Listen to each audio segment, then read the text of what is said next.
don't know. So hard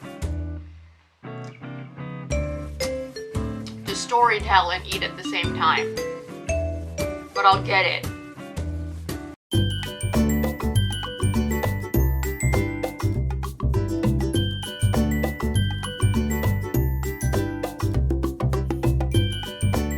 Hey, it's Leia. Welcome to this episode of Diaries of a Witchy Creative Life.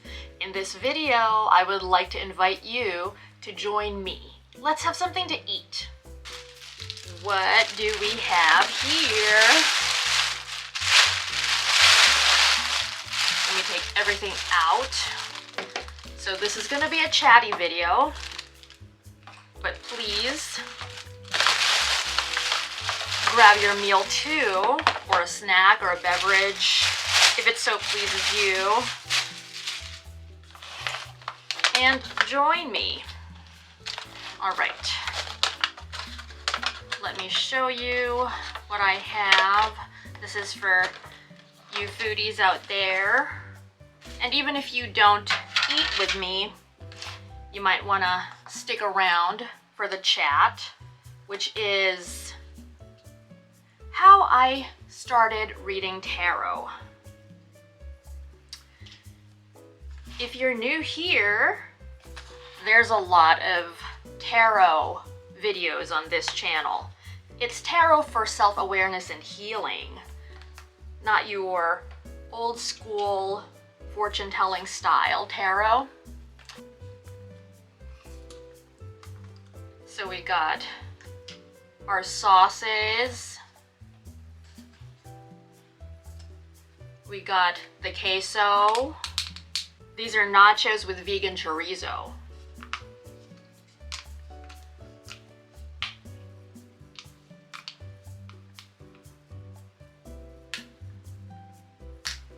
There we go.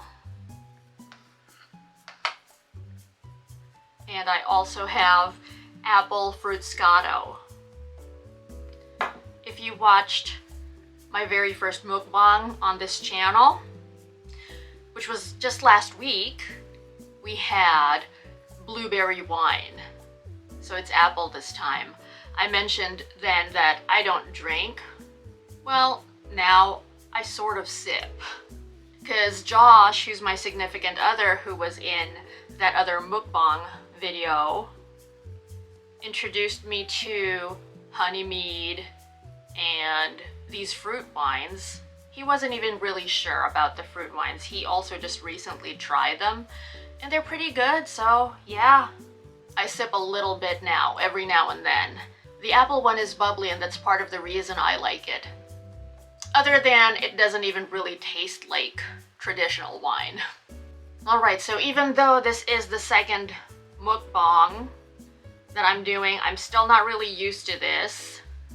The whole talking and eating thing. So let's just take it easy and chill. And here I go, I'm gonna take my first bite.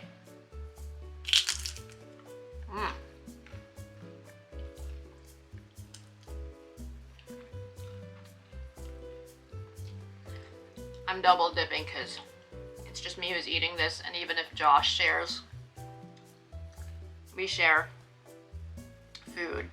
So okay, so how did I start reading tarot? Some of you who enjoy the videos on this channel might find this useful, or bare minimum interesting, since, like I mentioned earlier, there are a lot of tarot videos here.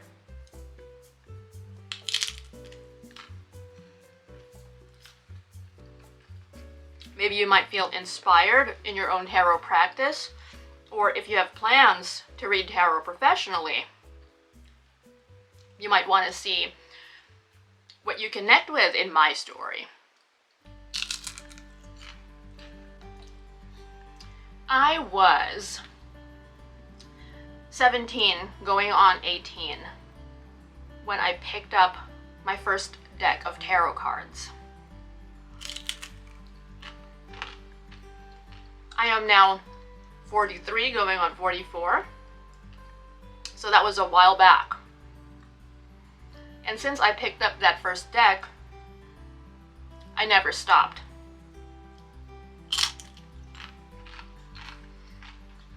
My method now, the one that you see in my other videos, is very different from what it was when I was starting out, and even really different as compared to just a few years ago, in fact. While my focus now, when I do readings, is on shadow work, self-awareness, healing, back then, I was turning to the material that was around, and of course we have so much more available to us now than there was back then, and a lot of it, or at least what I got my hands on, was very focused on the predictive style, which is the more old school style of reading tarot. Many people who don't know a lot about tarot, or who have based their opinion of it on hearsay, think that it's just about fortune telling, like they portray in a lot of movies.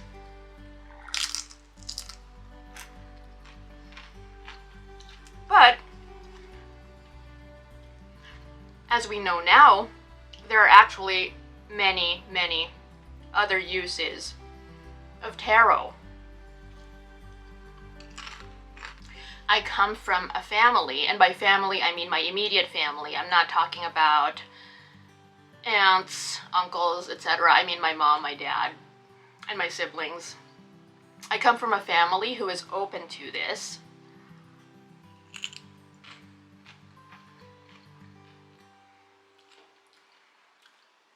And in that, I am truly blessed. My parents are really open when it comes to metaphysical and spiritual stuff.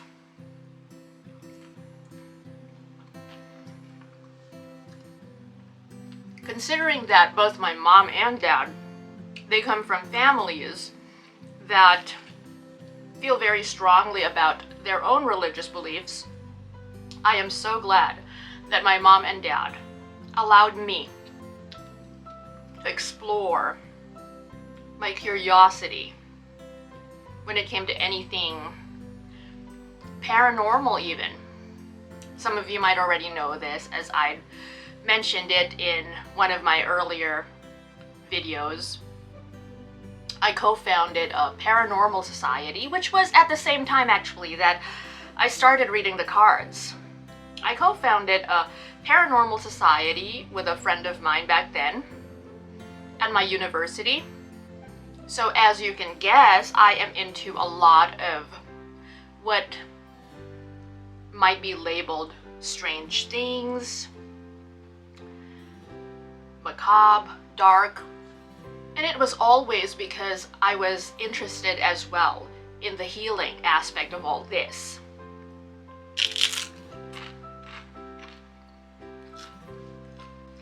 It's also the reason why I am into shadow work. Because I want to be able to explore what's in the darkness so that it can be brought out into the light and healed or accepted if it's not hurting anybody at all and has just been hiding because there's shame surrounding it or guilt. It could be a whole lot of other things really, but I think you get the point.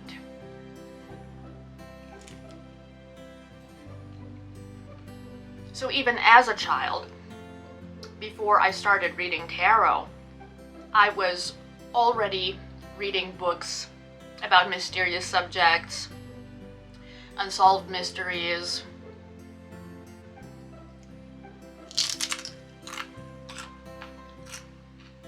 time travel, deja vu, reincarnation, etc., etc. Don't get me wrong, that wasn't all I was immersed in. I went to a Catholic school all the way until I graduated high school. And not just that, but there was a period of my life as well where I would go to Christian church with my dad's aunt, who was because she's no longer here. She was a born-again Christian, so I was exposed to Catholics, to Christians, and then on my own time to all this other stuff that many of them didn't approve of. Like I said, it wasn't a problem for my mom or my dad. Sometimes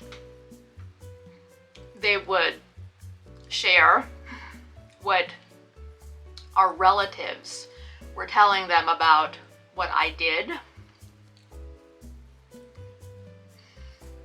meaning their opinions.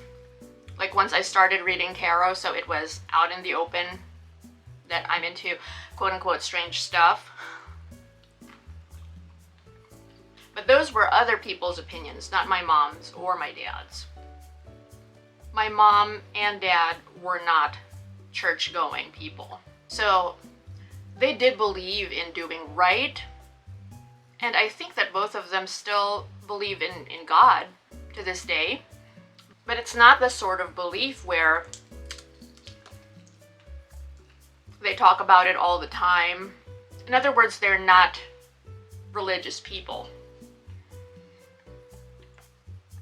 My very first tarot deck was a Lord of the Rings one, and I picked it out myself. I was at a bookstore and I saw it, and I didn't really know much about picking your deck at the time, but it was there, so I got it. I just wanted to get started. But then soon after that, our house burned down. I wasn't home, so I wasn't able to rescue any of my prized possessions. That deck of cards did survive. It was wrapped in its protective cloth, but the edges were frayed, and that made me really sad. But that gave me an excuse to go ahead and buy another deck, and so I got a Thoth deck.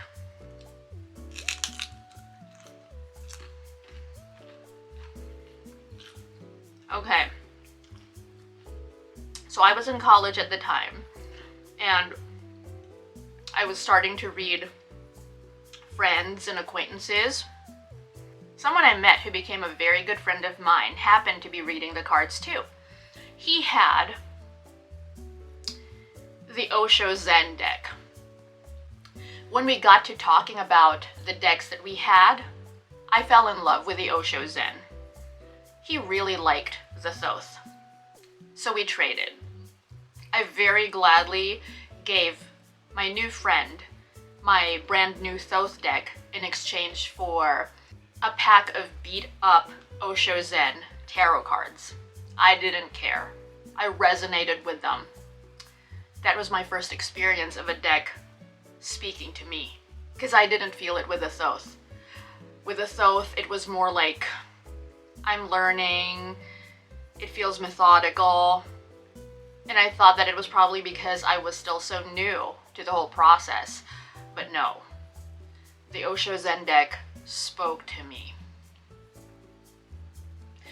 It felt like my friend, and it was very easy for me to get the card meanings.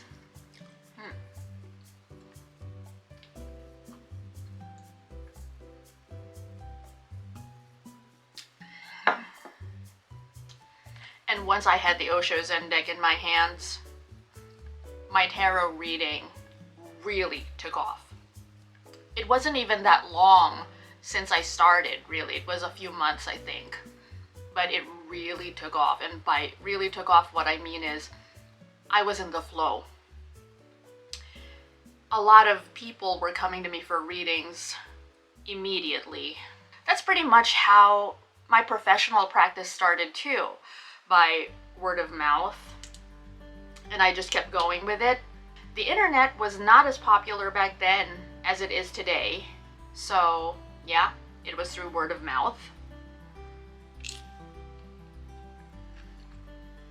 That was in the mid-90s.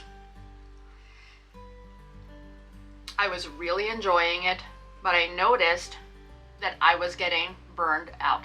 And by burned out, I don't mean that I was losing interest in reading tarot. It was more like I was really exhausted because I didn't know about setting healthy boundaries back then. So that's something really important for you, because sometimes when people find out that you do this sort of work, they're gonna keep coming.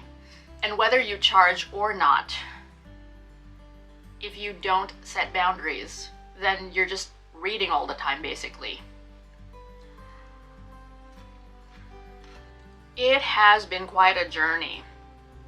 Like I mentioned, when I was starting, I was learning from teachers who taught about the predictive method. And so I went along with that.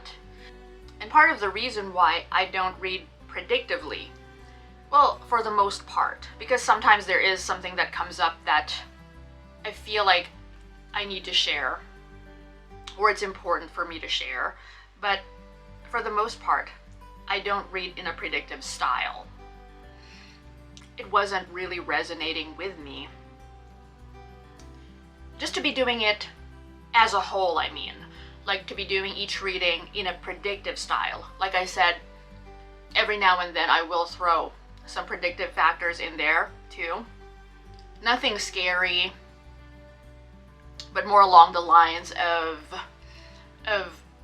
you seem to have this pattern which might lead to this happening if you're not careful or if you don't make changes, etc., etc.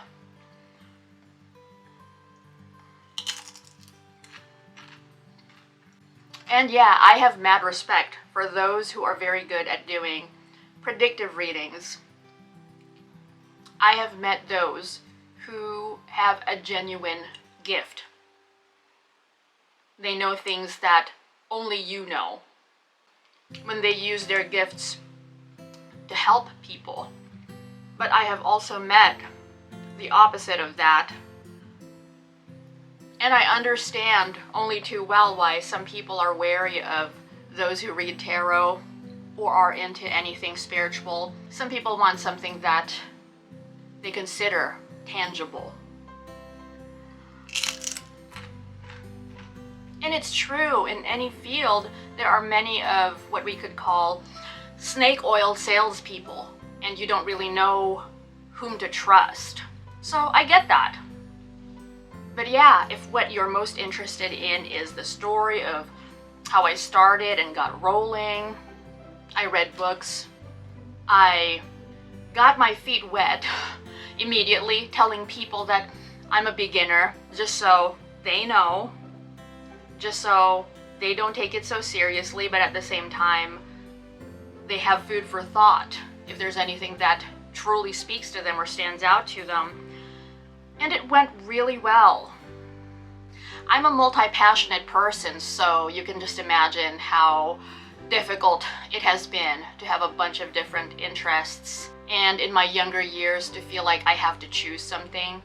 Well, tarot is something that has stuck around from the time that I started it all the way to today. And I am so grateful for that. In my experience, it has been ever evolving. I didn't know, like I said earlier, until a few years ago, how I really wanted to use it, because all I knew is I loved it, but I wasn't quite comfortable telling people just predictive stuff based off of what I'd studied and what I knew the card meanings to be, or even just based on intuition from time to time, even if it turned out to be right. That's not all that I wanted to use the cards for. And since I love personal growth, personal development, healing trauma, it dawned on me a few years ago to more intentionally combine that with my tarot practice. And if I enjoyed it before, it has been even more amazing since then. I feel so fulfilled when I do sessions with people who say that their results have been better than going to therapy for years. And that's after one session. And I'm not making claims where I'm saying, oh, I can help fix your problems or anything like that. I'm just simply talking about the fulfillment it brings me because I feel so aligned when I do that kind of work. I'm a healer slash storyteller. You might also be curious about the more businessy aspect of this. It really differs for everyone depending on where you live and how you use it and whatnot. So that's something that you would have to look at if you are planning on going professional with it.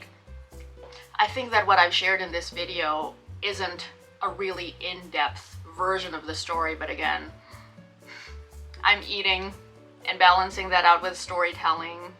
So anything that I've forgotten that I think is important to share, I'll share it in later videos. In the early years, all my readings were in person. I started when I was in college, like I said, and then after I was done with college, I would meet people in their homes, in their hotel rooms, and I took safety measures. That's something which I think is very important for you to keep in mind should you start seeing strangers, people you've never met before. But also, in this day and age, you can read people online. It doesn't matter if your client is on an entirely different continent, because you could either record your reading or do it live with them over video chat, which is what I do now. That is how I love to do it now. I did do recorded readings before, as in recorded video readings, but I like the dynamic energy and the exchange better when it's live. It's also more conducive to the style of reading that I have. If you've seen my reading videos on this channel, it's a very back and forth kind of reading that I do, where interaction with the client is vital to how the reading goes. And so that's how I do it now. I haven't been putting my information out there for any one of you watching this who want to get a reading, at least not this time around, because I used to do that back in the day. And I'm not sure if I'm gonna do that again, open it to the general public versus doing it with people that I already know, who recommend me to people they know, etc., etc. But I do love sharing what I've learned and what inspires me, in case it inspires you too. And I'm gonna keep doing that right now. So you can expect to see more videos here with related content. Maybe in the future, I'll put out a course. So please, if you enjoy this, subscribe if you haven't yet so you don't miss a thing. Anyway, I am going to end here. I didn't finish my food, but this typically is 3 meals for me. It's a little soggy by the time I open it up again, but hey, it still tastes great, so. Thank you so much for joining me for this video. I'll be back soon with so much more. Take care of yourself. Bye for now. Lots more Diaries of a Witchy Creative Life are coming your way.